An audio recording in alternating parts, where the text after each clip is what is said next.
Haleluya. Kami bersyukur Tuhan Yesus hadir-Mu ada di tengah kami. Kami bertakta atas pujian penyembahan kami. Kami mau duduk diam di bawah kaki-Mu dengan firman-Mu. Hamba-Mu yang bawakan firman Tuhan, Tuhan urapi. Dengan tanda kuasa dan mujizat Kau yang teguhkan firman-Mu ya Tuhan. Terlebih hari ini kami akan bersatu dengan tubuh darah Yesus. Kami percaya pagi ini yang sakit disembuhkan, yang terikat dilepaskan. Setiap kuk dan belenggu dipatahkan. Berfirmanlah ya Tuhan, kami siap untuk mendengarkan. Dalam nama Yesus kami berdoa, haleluya. Yang percaya katakan amin, haleluya. Silakan duduk saudaraku yang terkasih, shalom. Selamat pagi Tiberias Galingnias, Tiberias Live Streaming. Hari ini saudaraku yang terkasih, kita akan diberkati dengan firman Tuhan yang akan dibawakan oleh teman saya, sahabat saya, dan saya akan terjemahkan. Beliau adalah pendeta Peser Tan dari Singapura. Waktu saya seorang mahasiswa, saya sering datang ke satu gereja besar di Singapura namanya Lighthouse, dan di mana pelayannya adalah ayah dari teman saya ini, Peser Tan, pendeta Roni Tan, hamba Tuhan yang luar biasa, yang dipakai Tuhan dalam kesembuhan, kuasa dan mujizat di Singapura, yang mengembalakan gereja yang besar, yaitu namanya Lighthouse di Singapura. Dan sekarang ini adalah anaknya yang seumuran sama saya. Jadi dia, anaknya sekarang sudah gembala sidang dari gereja Lighthouse ini, yaitu Bapak Peser Tan. Dan Tuhan gunakan banyak sekali sekarang anak-anak muda di seluruh dunia yang melayani Tuhan dan dipakai oleh Tuhan. Dan kalau saya bilang muda, saudara, ya karena Peser Tan ini, Pastor Peser Tan seumuran dengan saya, berarti saya masih muda juga. Ya. Jadi saudara kasih, kita akan diberkati luar biasa. Pastor Peser Tan ini akan berbicara mengenai kuasa dari urapan. Kita sambut hambanya pendeta Peser Tan. Silakan.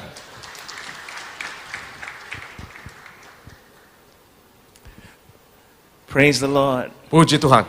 So good to see all of you here. Sangat senang ketemu saudara di sini. I just want to take a moment to thank Pastor Aristo to allow me to minister today. Terima kasih Pastor Aristo, dia bilang. Today I want to speak to you on the topic, release the anointing. Saya mau bicara mengenai bagaimana mengeluarkan urapan. But just before I do that, I want to introduce myself just a little. Sebelumnya saya mau kenalan dulu dikit. So I come from Singapore and I'm a pastor there. Saya seorang gembala di Singapura. And for the last 40 years, we have seen God do tremendous healings. Selama 40 tahun kita lihat banyak mujizat, banyak kesembuhan. And I'm sure that the same has happened in your church here. Dan saya yakin yang sama terjadi di Tiberias. Haleluya. Amen. Early on when Pastor Aristo was bringing the car and driving me around to see the location. Ketika Pastor Aristo bawa saya keliling dan melihat lokasi ini, I'm so amazed that y'all come to such a beautiful church. Amen. saya sangat tertakjub engkau datang ke gereja yang luar biasa. What a blessing to be in this church. Sangat diberkati berada di gereja ini. Amen. Amin. Beri kemuliaan bagi Tuhan. Turn to someone and say you are so blessed to be in this church. Bila kiri kananmu katakan kamu diberkati di gereja ini. Bilang kiri kananmu. Amen. Ayo. Amen. Can we have the next slide very quickly? In case you want to follow me, you could just scan this QR code. Kalau saudara mau follow saya di Instagram, ini ada tolong di PowerPoint. Ini Pastor Peser Tan. And just find out more about my ministry. I would love to get in touch with you. Some of you may want to message me there. Kalau ada yang saudara yang mau bertanya, mau konseling, ya bisa di Instagram itu. Okay, let's get to the word right now. We're going to talk about release the anointing. Kita mau bicara tentang melepaskan urapan. How many of you believe that you have the anointing of God? Berapa banyak saudara percaya engkau diurapi Tuhan, angkat tangan. Amen. Beri kemuliaan bagi Tuhan. Praise God. Now write this down. The purpose of anointing is to be dedicated and consecrated for service unto God. Tujuan dari urapan adalah supaya engkau didedikasikan dan dikuduskan untuk melayani Tuhan. Once again, the purpose of anointing is to be dedicated and consecrated for service unto God. Tujuan urapan adalah engkau didedikasikan, dipersembahkan untuk pelayanan bagi Tuhan. Sometimes when we think of the word anointing, Kadang ketika kita dengar kata urapan, we're just thinking of very, very special anointed people. kita hanya pikir bahwa itu hanya untuk khusus orang-orang spesial tertentu. We're thinking of the Billy Grahams. Kita pikir orang-orang hebat seperti Billy Graham. We're thinking of the George Whitfields. Atau seperti John Whitfield, seorang hamba Tuhan besar di Inggris. Just very special men and women that God used. Kita pikir itu hanya orang-orang tertentu saja yang spesial yang Tuhan pakai. I have some good news for you. Ada berita baik buat saudara. The first point, if you are in Christ, you are already anointed. Amen. Poin pertama, kalau saudara dalam Kristus, engkau sudah diurapi. Praise God. Puji Tuhan. Let's look at the verse right now. 1 John chapter 2 verse 20. Kita mau lihat firman Tuhan dalam 1 Yohanes 2 ayatnya yang ke-20. This is talking to the Christians, but you have been anointed by the Holy One and you all have knowledge. Ini berbicara pada orang Kristen, tetapi kamu telah beroleh pengurapan dari Yang Kudus dan demikian kamu semua mengetahuinya. I want you to turn to your neighbor and say you are anointed. Amen. Bilang kiri kananmu, katakan kamu diurapi. And I want you to turn to your other person and say, please believe that you are anointed. Bilang sama Amen. yang baru ngomong, tolong percaya kamu diurapi.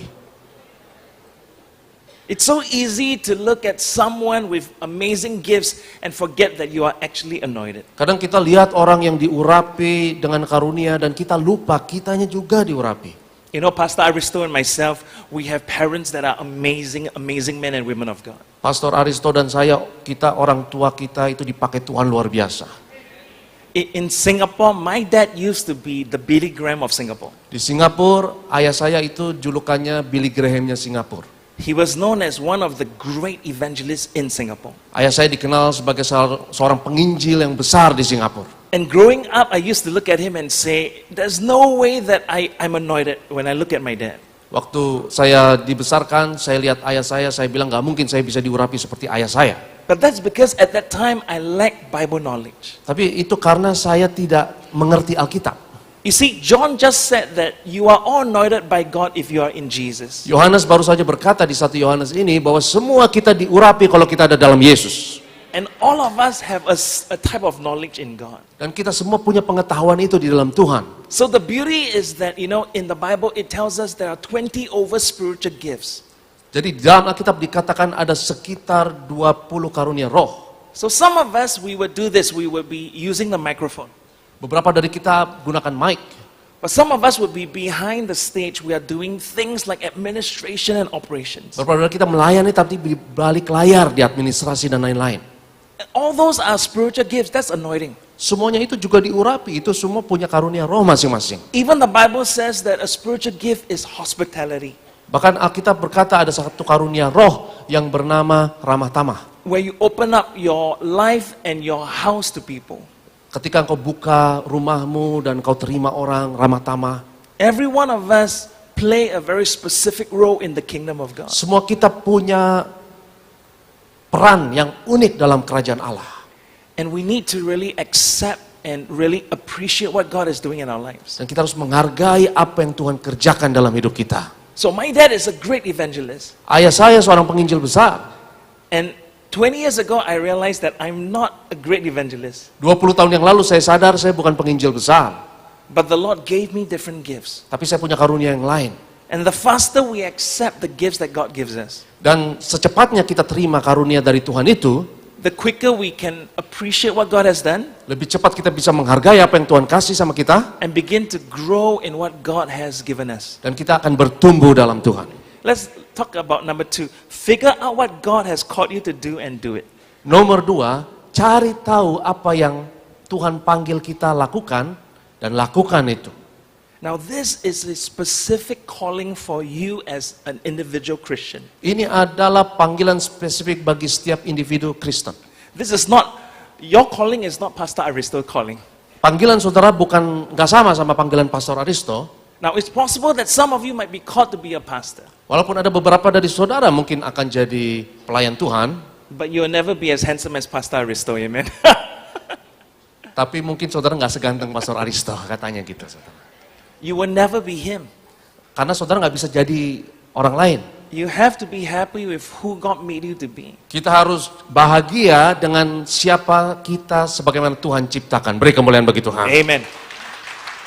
Let's look at Ephesians chapter 4 verse 11 and 12. Kita lihat Efesus 4, kita lihat firman Tuhan dalam Efesus 4 ayat 11 sampai 12. Here we see the fivefold ministry. Ini ada 5 jawatan pelayanan. Efesus 4 ayat 11 sampai 12. Now it says he gave the apostles, prophets, evangelists, the shepherds and teachers to equip the saints for the work of ministry, for building up the body of Christ. Dikatakan di sini kita baca dalam bahasa Indonesia, dan Ialah yang memberikan baik rasul-rasul maupun nabi-nabi, baik pemberita-pemberita Injil maupun gembala-gembala dan pengajar-pengajar untuk memperlengkapi orang-orang kudus bagi pekerjaan pelayanan bagi pembangunan tubuh Kristus. Now, all these fivefold ministries 5 jawatan pelayanan ini are supposed to build the church.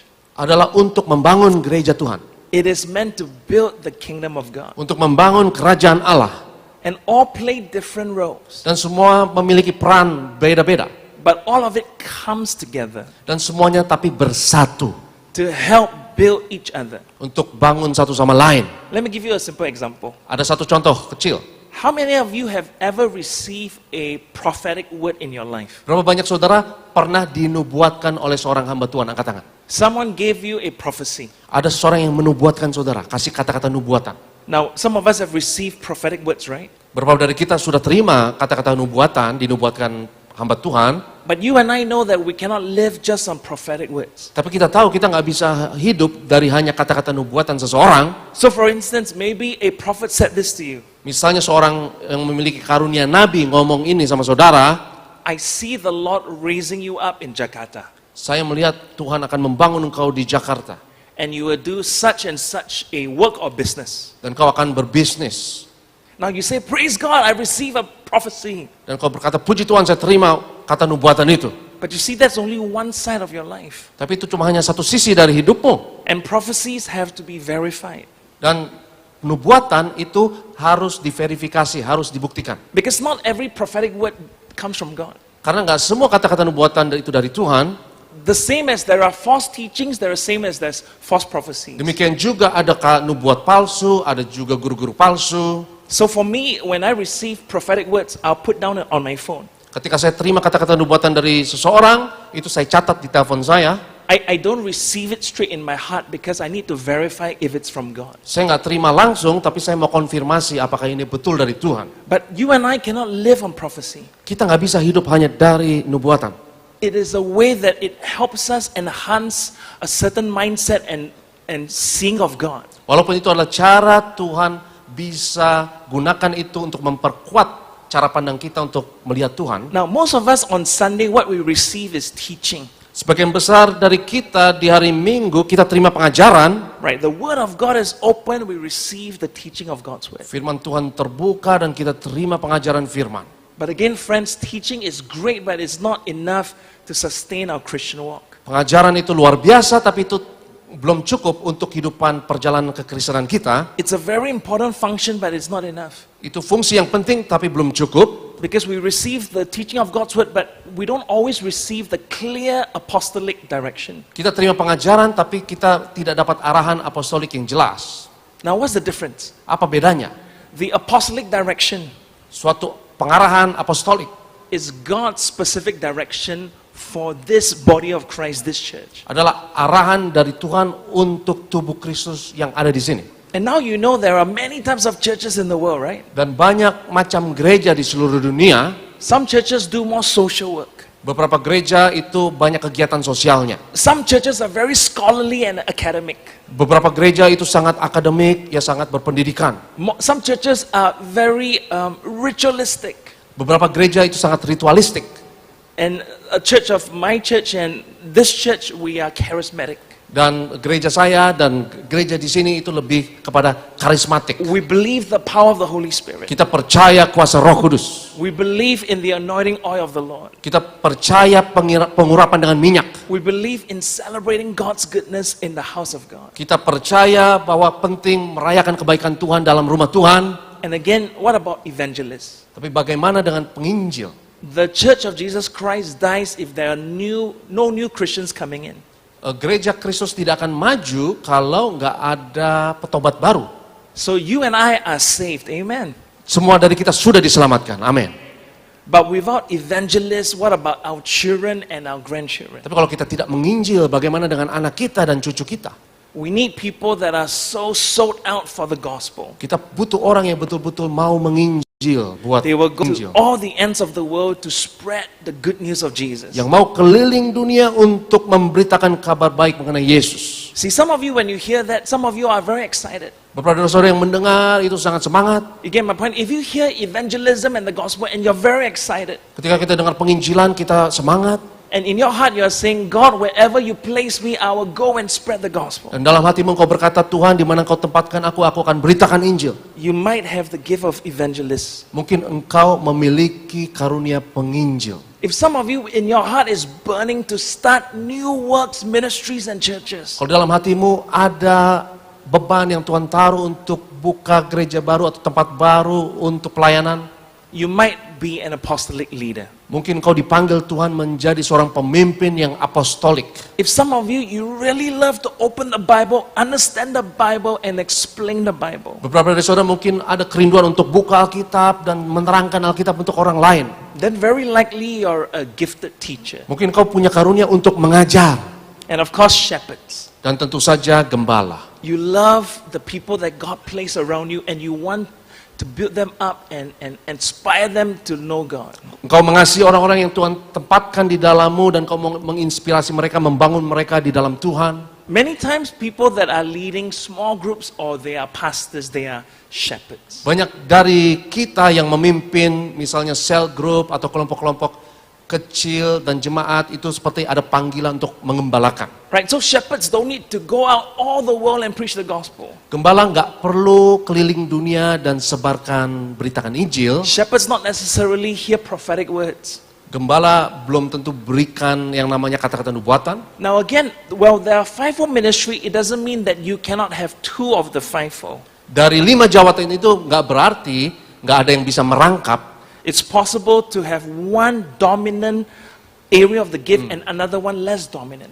Bisa aja ada beberapa orang yang memiliki beberapa karunia, tapi ada satu yang dominan, satu yang kurang dominan karunia tersebut. So for instance, you know that you are called to be a teacher.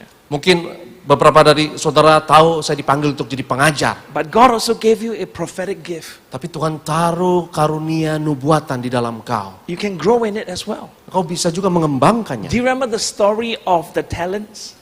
Kalau saudara ingat, itu ada kisah mengenai talenta dalam Alkitab. One servant had 5, the other servant had 2, and the last had 1. Ada satu yang dikasih 5, 2, yang terakhir dikasih 1 talenta. Now when we hear that story, we assume that the one with the 1 talent is losing out. Kita pikir orang yang punya talenta hanya 1 itu dirugikan. How come God only gave him 1 talent? Kenapa Tuhan hanya kasih 1, kita pikir. But as the story unfolds, Tapi ketika cerita itu diceritakan, we realize why God only gave him 1. kita sadar kenapa diberikan hanya 1. Because as it is already 1 talent, he refused to use. Karena dia dikasih 1, udah gitu dia tidak kembangkan. The servant with the 5 and the other with the 2, they actually use their gifts for God. Dan yang dikasih 5, yang dikasih 2, kembangkan itu bagi Tuhan. I want to tell you a very important secret. Dan ini ada rahasia penting, saudara. This is what the Bible says, okay? Ini yang dikatakan Alkitab. If any of us lack anything, we can ask from God.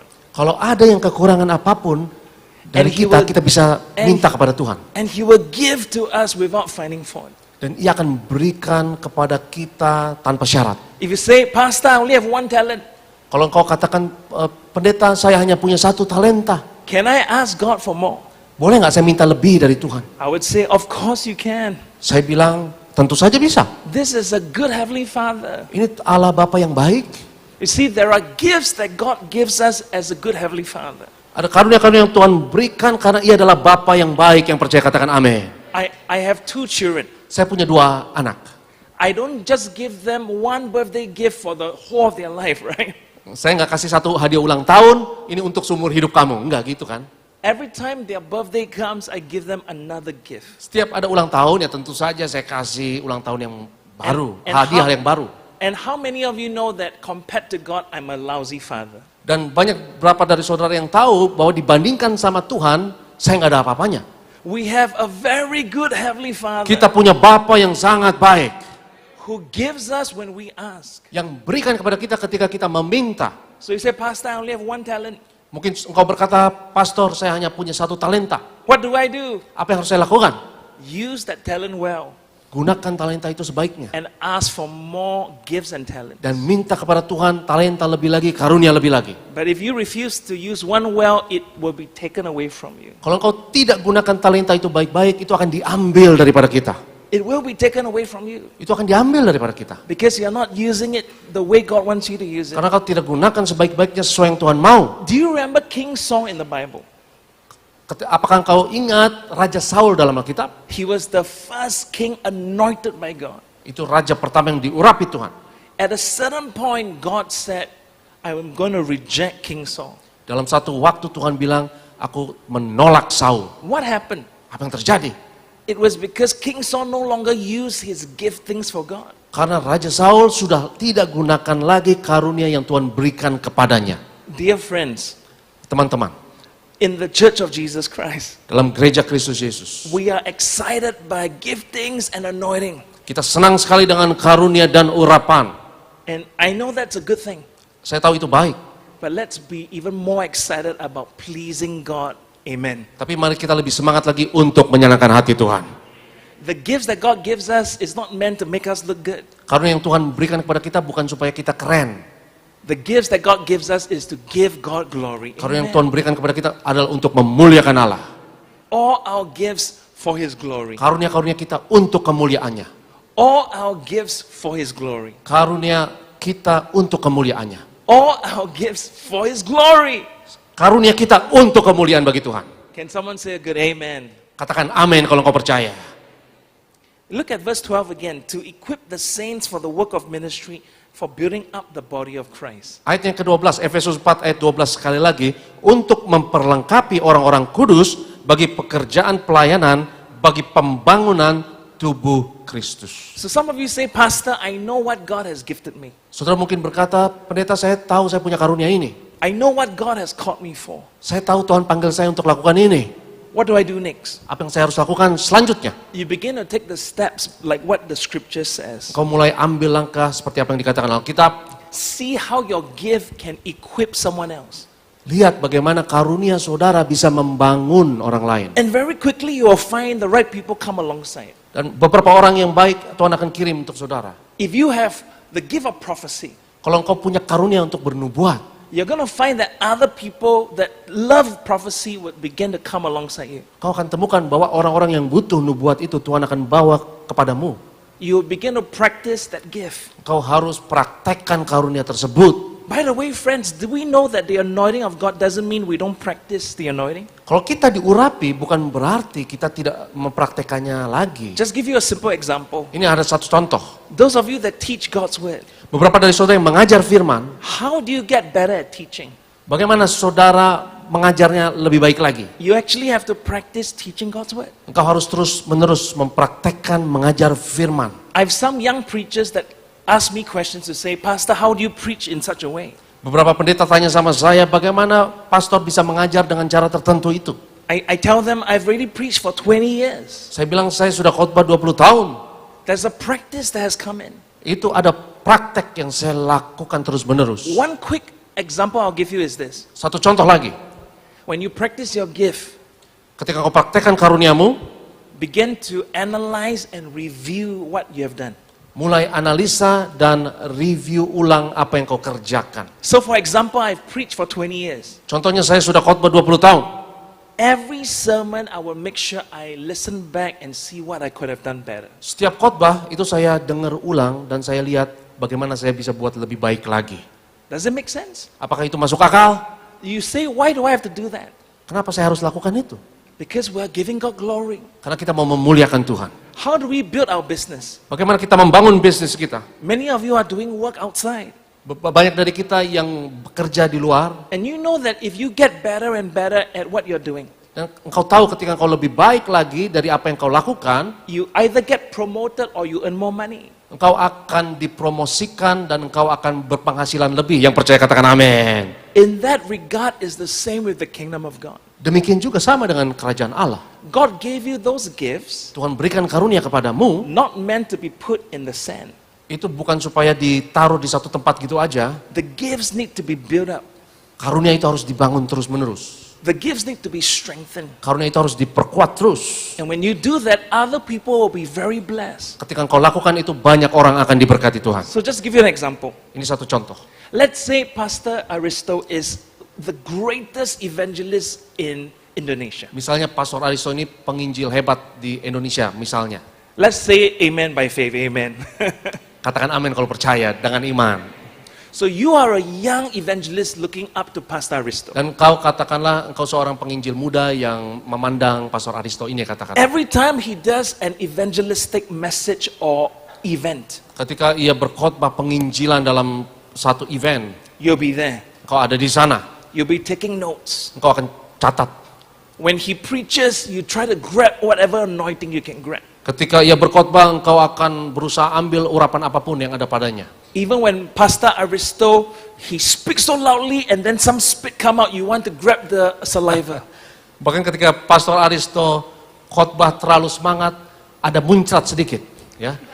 Engkau juga mau kena itu muncratan. Thank you, Lord, for the anointing saliva. Oh, ada urapan muncrat di situ. But you get my point. Tapi saudara ngerti kan maksudnya? You're a young evangelist Katakanlah engkau seorang penginjil muda and you want to grow. dan kau mau bertumbuh. And so you go to an experienced evangelist. Dan kau cari yang lebih berpengalaman, belajar dari dia. You begin to observe, ask questions so that you can be better. Kau perhatikan, banyak-banyak nanya. Here's what happens when you view a great evangelist when you are still very new. Dan ini yang terjadi ketika kau belajar, kau mengamak sebagai seorang penginjil yang baru. You really begin to understand some things that you can do better. Kau mulai mengerti beberapa hal yang saya dapat kembangkan. You begin to realize, wow, I need to pray more.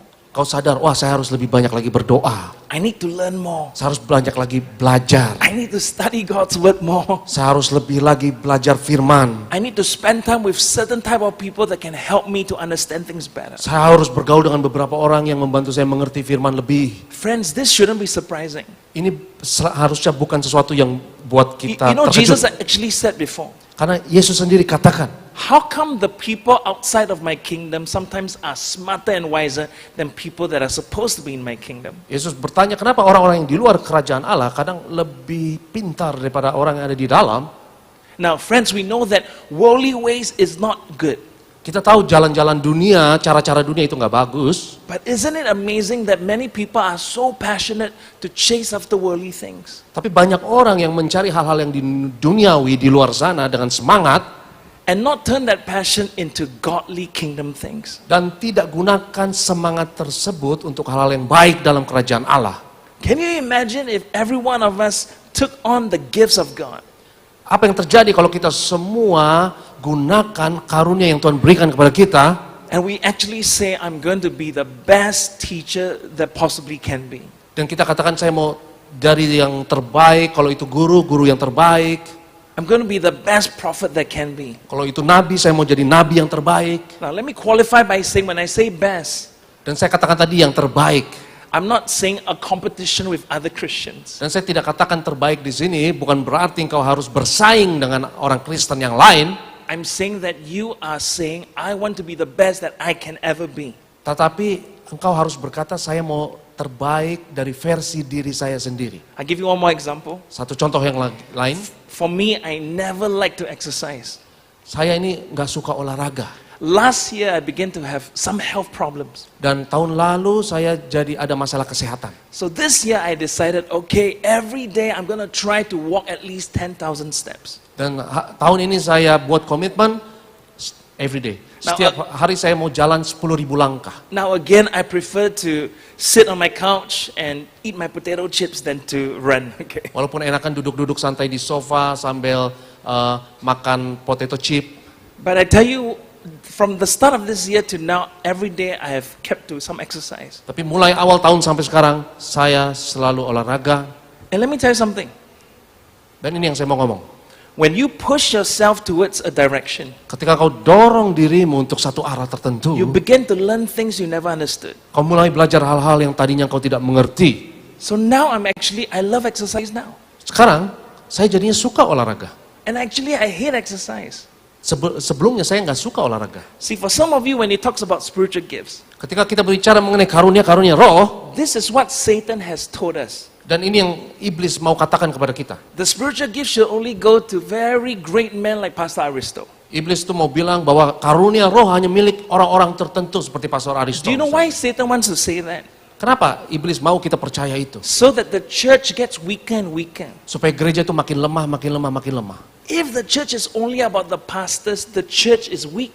Kalau gereja itu hanya gembalanya saja, pendetanya saja yang diurapi, maka gerejanya jadi lemah. But the church is about the people of God. Amen. Tapi gereja adalah mengenai semua umat Tuhan. The church is about you and me. Amen. Gereja adalah mengenai saudara dan saya. Kalau percaya katakan amin. And of course, he puts leaders and pastors in positions in the church. Dan tentu saja mencakup pemimpin dan pendeta hamba Tuhan di gereja. But do you not see that Satan has really won this battle in many churches? Tapi setan maunya hanya beberapa orang tertentu saja yang baik.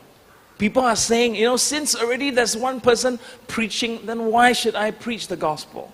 Mungkin kita berpikir sudah ada yang khotbah, ngapain lagi saya khotbah dan diurapi untuk berkhotbah? Since I see this person shepherding, then why should I shepherd? Kan sudah ada yang mengembalakan, kenapa saya harus mengembalakan dan menolong orang lain? You see, if we use this mindset in the worldly sense, it doesn't even make sense, right? Ketika kita punya pola pikir seperti itu nggak akan masuk akal. It's the same as saying, since someone is working in this industry, then why should I even go into this Itu industry? sama saja mengatakan, sudah ada banyak orang di industri itu, kenapa saya harus masuk industri tersebut? It's the same as saying, since someone is studying this subject, then why should I study this subject? Sama saja berkata, udah ada yang belajar hal tersebut, ngapain saya belajar hal tersebut?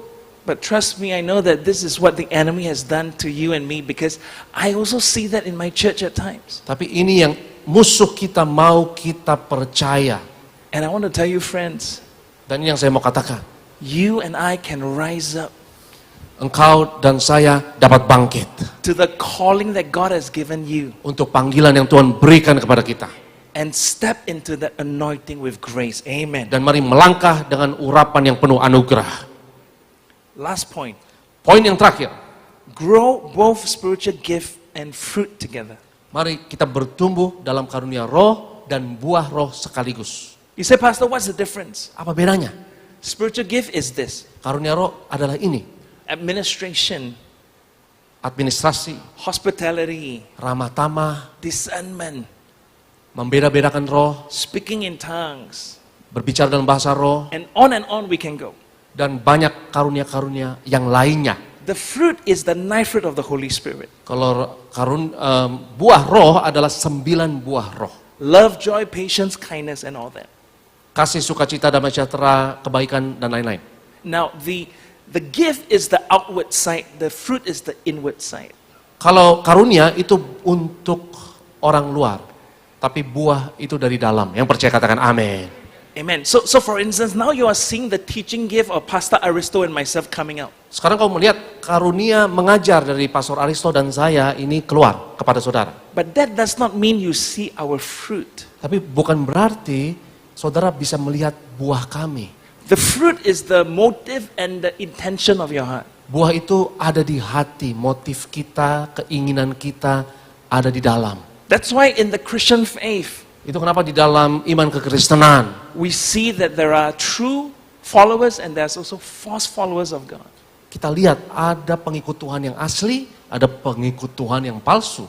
And people like Paul the Apostle or Peter the Apostle Orang-orang seperti Rasul Petrus, Rasul Paulus, would warn again false apostles.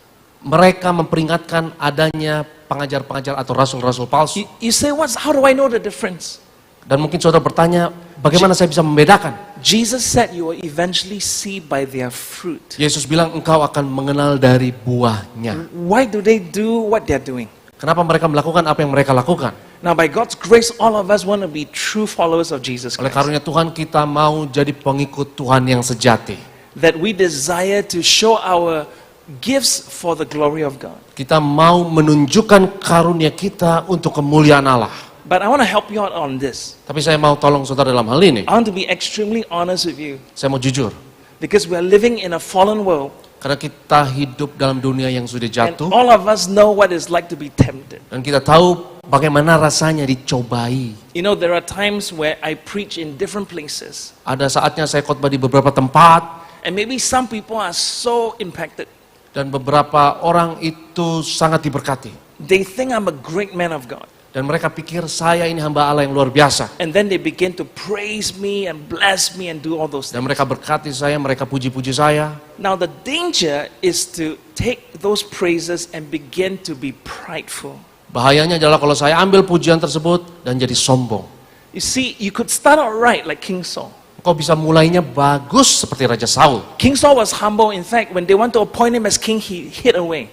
Ketika Raja Saul mau diangkat jadi raja, dia sebenarnya sempat rendah But hati. later on, we saw that King Saul, his head was getting bigger. He was getting more prideful. Dan akhirnya kepalanya makin gede, makin sombong. And once pride comes in, the anointing of God can't flow in the right way. Ketika mulai sombong, maka urapan tidak bisa lagi mengalir. So let's use the rest of the sermon to compare a little of King Saul and David. Mari kita bandingkan antara Raja Saul dan Daud. David, we saw one major flaw in his life. Kita lihat ada satu kesalahan besar Daud, That whole adultery with Bathsheba. yaitu perzinahan dengan Batsheba. And that was a big problem. Dan ini problem besar. But friends, there's some good news. Tapi ada kabar baiknya teman-teman. That was maybe one of the only times we see David really fall into sin and pride. Kita lihat itu mungkin salah satunya ketika Daud jatuh di dalam dosa. Most of the time we see David very humble. Kadang kita hampir nggak pernah lihat Daud sombong, tapi kebanyakan Daud itu rendah hati. I'm going to ask you this question. When did you see David using his gifts? When he was a shepherd or when he was a king? Saya mau tanya, saudara melihatnya Daud menggunakan karunia-nya adalah ketika ia mengembalakan atau ketika jadi raja? And the answer is both. He used it in both times. Jawabannya adalah dua-duanya. Ketika dia masih jadi gembala, ketika dia sudah jadi raja, When he was taking care of his father's sheep. ketika dia merawat domba-domba ayahnya, Do you remember that lions and bears came and he destroyed them? dan ketika singa-singa dan beruang datang dihancurkan oleh Daud. Now that's when no one saw. No one saw. Ini nggak ada orang yang lihat, ini semua di balik layar. When it was time for his anointing to shine. Ketika mulai dia diurapi, dia mulai terkenal bersinar. In front of hundreds of people, he killed Goliath. Di hadapan ribuan ratusan orang, dia bunuh Goliat. He practiced his gifts in secret and his anointing came up publicly. Dia praktekkan urapannya di balik layar dan akhirnya urapannya dilihat banyak orang. The same David, Daud yang sama, shepherd boy seorang gembala muda or giant killer. yang akhirnya membunuh raksasa. Later when David became king, Dan akhirnya jadi raja. we see many times in his writings in Psalms Dan ketika kita lihat banyak tulisannya di kitab Mazmur, that he says to God, who am I that you should even love and care about me? dia bilang, ya Tuhan, siapakah aku sehingga kau perhatikan dan kau kasihi aku. Here is a man that knew how to grow his spiritual gift as well as his spiritual fruit. Ini adalah orang yang tahu bagaimana mengembangkan karunia roh, tapi juga buah roh. And friends, I'll be very honest with you. Saya mau jujur sama saudara, This is maybe the biggest concern that all of us should have regarding our gifts. ini harus jadi keprihatinan utama kita mengenai karunia yang Tuhan berikan. So what if your gifts are so great, but your heart is so far from God? Untuk apa karuniamu hebat, besar, tapi hatimu jauh dari Tuhan? So what if your gifts impact so many people, when actually in your heart you have turned away from God? Untuk apa karuniamu bisa menjamah banyak orang, tapi hatimu sebenarnya sudah tidak melekat kepada Tuhan? So our gifts and our fruit must match. Jadi karunia kita dan buah-buah roh itu harus bergabung. And the way to do that is this. Cara untuk menggunakannya adalah ini. Now listen very important to this. Dan dengar baik. After a while, your anointing is not secret anymore. Setelah beberapa waktu, urapanmu akan dikenal banyak orang, diketahui You banyak might orang. practice your gifts against lions and bears. Engkau sudah mempraktekkan karuniamu melawan musuh-musuh kecil seperti singa, beruang. But your anointing will be shown when you kill Goliath. Tapi urapanmu akan kelihatan sesungguhnya ketika engkau bunuh And Goliat. this is where many people would say, wow, David, you're so amazing. Dan ini ada saat di mana Daud dipuji-puji, Daud kamu hebat. You need to remember where you first started. Engkau harus ingat ketika engkau mulai awal-awal. As a humble shepherd boy. Sebagai seorang gembala yang sederhana. Someone that no one knew about. Yang gak diketahui, dikenal banyak orang. But you have a close relationship with God. Then Tapi that's engkau more important. punya hubungan dekat dengan Tuhan, itu lebih penting. Yang percaya katakan amin. You have a close relationship with God and that's more important. Engkau punya hubungan dekat dengan Tuhan, itu lebih penting. The David that we saw as a shepherd becoming a giant killer. Daud yang kita lihat sebagai gembala sederhana akhirnya menjadi pembunuh raksasa. Oftentimes he had to humble himself before God. Dan seringkali ia harus merendahkan dirinya di hadapan Tuhan. I want to close with saying this very quickly. Saya tutup dengan hal ini. Let's look at the passage and we'll close. Kita lihat satu perikop ini. 1 Peter 4:10 it says. 1 Peter 4:10. Yes. 1 Petrus 4 ayat 10. As each has received a gift, use it to serve one another as good stewards of God's varied grace. Layanilah seorang akan yang lain sesuai dengan karunia yang telah diperoleh tiap-tiap orang sebagai pengurus yang baik dari kasih karunia Allah. Now look at me for a minute. Coba lihat saya sebentar. I want you to hear this very closely. Dengar baik-baik. You say, Pastor, how do I know whether my gifts are turning bad or good? Bagaimana saya bisa tahu bahwa karunia saya ini berguna atau menjadi tidak baik bagi orang lain? If deep in your heart you see your gifts not as a way to serve others, Kalau engkau melihat dalam hatimu yang terdalam bahwa karunia yang kau miliki bukan untuk melayani orang lain, but you see that now your gifts are serving you. tapi bukan melayani orang lain, tapi hanya untuk melayani diri sendiri. If you see your gifts are only benefiting you, Kalau karuniamu hanya untuk menguntungkan dirimu sendiri, that's a warning sign. itu suatu peringatan. And that's where we have to turn our heart humbled back to God. Itu adalah saat di mana kita harus merendahkan diri dan berbalik kepada Tuhan. Thank you, God, for giving me this gift. Terima kasih Tuhan untuk karunia ini. But God, I'm sorry that I've turned prideful. Tapi ampuni aku Tuhan, aku jadi sombong. And humble me once again. Dan rendahkan aku ya Tuhan. Because even if I'm a good prophet, you are the great prophet. Karena walaupun aku seorang nabi yang baik sekalipun, engkau adalah nabi yang luar biasa. Because even if I'm a good teacher, you are the greatest teacher there ever was. Walaupun aku adalah guru pengajar yang baik, tapi Tuhan adalah pengajar dari segala pengajar. Yang percaya katakan amin. Verse 11, last verse. Whoever speaks as one who speaks oracles of God, whoever serves as one who serves by the strength that God supplies, in order that in everything God may be glorified through Jesus Christ. To him belong glory and dominion forever and ever. Amen. Ayat 11 kita tutup dengan ini. Jika ada orang yang berbicara, baiklah ia berbicara sebagai orang yang menyampaikan firman Allah. Jika ada orang yang melayani, baiklah ia melakukannya dengan kekuatan yang dianugerahkan Allah, supaya Allah dimuliakan dalam segala sesuatu karena Yesus Kristus. Ialah yang mempunyai kemuliaan dan kuasa sampai selama-lamanya. Amin. Amen. Peter is telling us everything we do in service must be for God's glory. Petrus mau bilang bahwa apapun yang kita lakukan itu harus untuk melayani, memuliakan Tuhan. You say, Pastor, how do I make sure that everything I do is for God's glory? Bagaimana kita bisa memastikan apa yang kita lakukan untuk kemuliaannya? When I serve in church, Ketika saya melayani di gereja, when I give my tithes and offering, ketika saya berikan perpuluhan persembahan, when I partake in communion, ketika saya ambil perjamuan kudus, when I give to the poor, ketika saya beri kepada orang miskin, how do I make sure that all of it is really for your glory? bagaimana saya bisa pastikan semuanya memang untuk kemuliaan Allah? And the simplest answer is we humble ourselves. Jawaban yang sederhana adalah rendahkan dirimu. Now, in the process of humbling ourselves, we are telling our heart a few very important things. Ketika kita rendahkan diri kita katakan kepada diri kita beberapa hal ini. For instance, if I give some money to the poor, Ketika saya beri kepada orang yang miskin, you're telling your heart, Lord, this money first came from you. kita mau katakan kepada hati kita, Tuhan, uang ini datang dari Engkau. I'm not better than this beggar. I'm not better. Saya nggak lebih baik dari pengemis ini. But God, you have blessed me, and so now with your blessing, I bless him. Tapi Tuhan, Kau berkati aku, dan dengan berkat-Mu ini, aku mau berkati dia. Some of you have gifts of worship leading and singing, right? Beberapa dari saudara punya karunia menyanyi, jadi worship leader. Do you know years ago when I was leading worship in my church, Tahun-tahun lalu ketika saya sebagai worship leader, there was this lady that came out of the service. She was crying after the service. ada seorang ibu yang menangis dalam suatu And ibadah. she came to me and said, hey, Pacer, this was a time when I was not a pastor yet.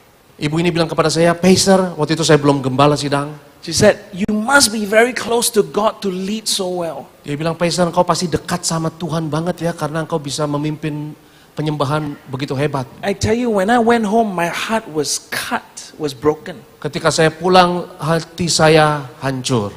Because at that point, I was not close to God. Karena saat itu saya nggak dekat sama Tuhan, belum dekat sama Tuhan. I have the gift, but I don't have the closeness with God. Saya punya karunia, tapi saya nggak punya kedekatan dengan Tuhan. And sometimes that's the danger, isn't it? Dan itu adalah bahayanya di situ, saudara. God gave you and I so many gifts. Tuhan berikan banyak karunia.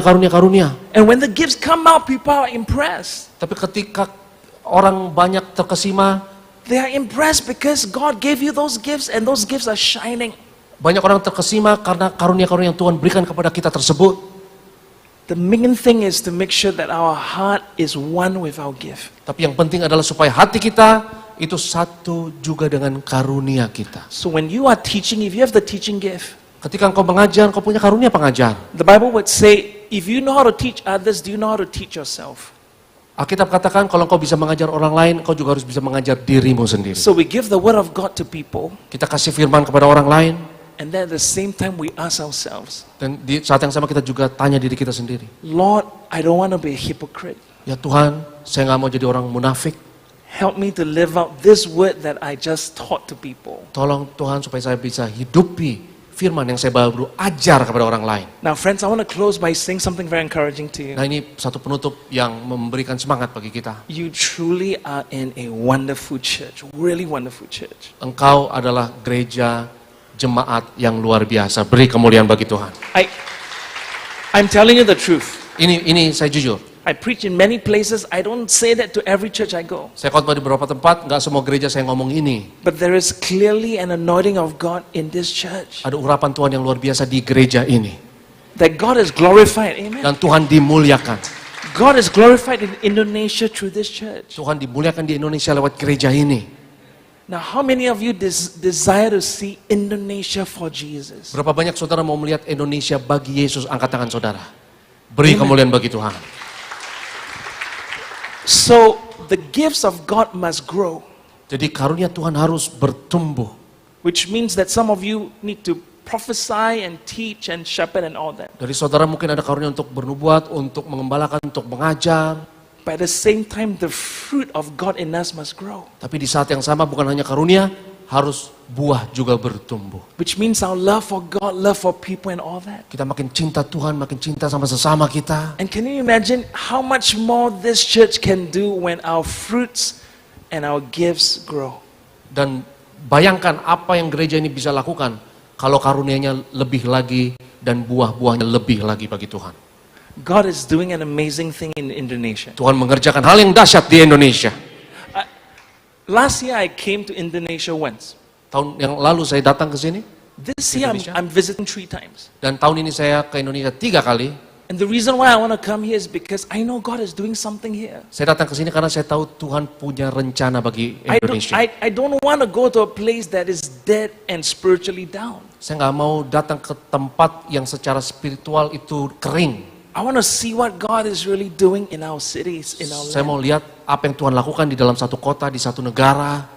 And I'm excited that you are part of this church. Dan saya senang sekali engkau adalah bagian dari gereja ini. And I'm excited to see what's going to happen in years to come. Amen. Saya semangat untuk melihat apa yang Tuhan akan kerjakan bagi saudara.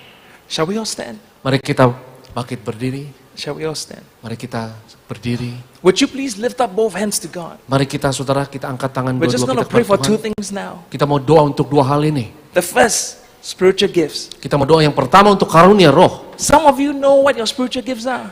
Beberapa dari saudara sudah tahu karunia roh saudara yang saudara miliki. Some of you are not sure. Beberapa dari saudara mungkin nggak yakin.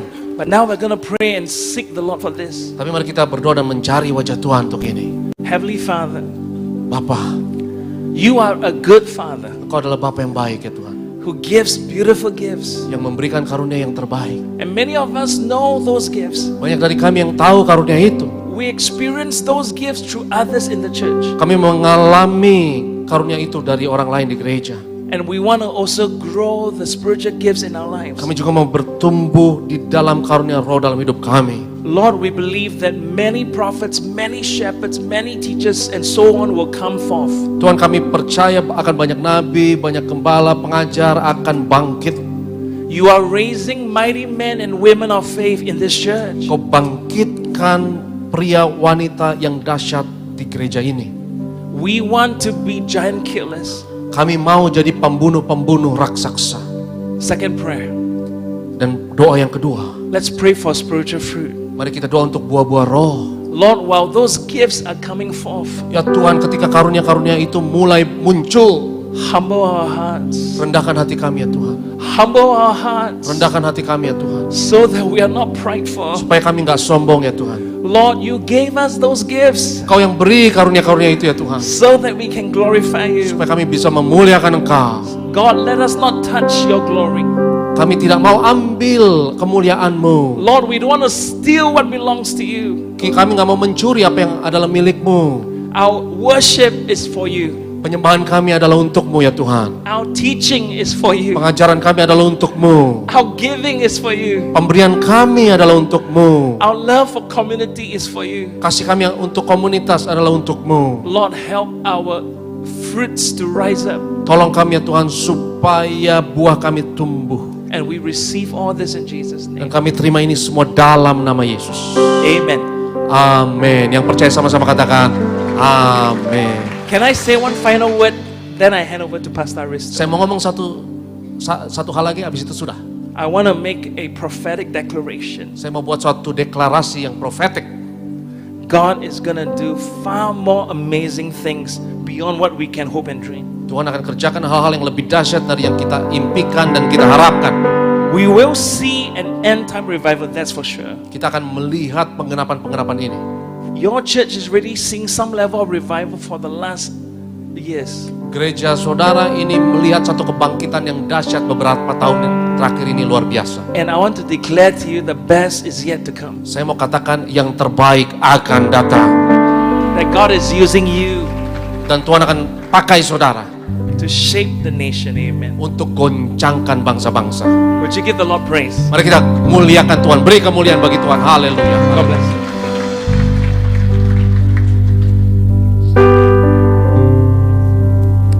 Kembali kita kasih tepuk tangan kemuliaan sama-sama bagi nama Tuhan Yesus Kristus.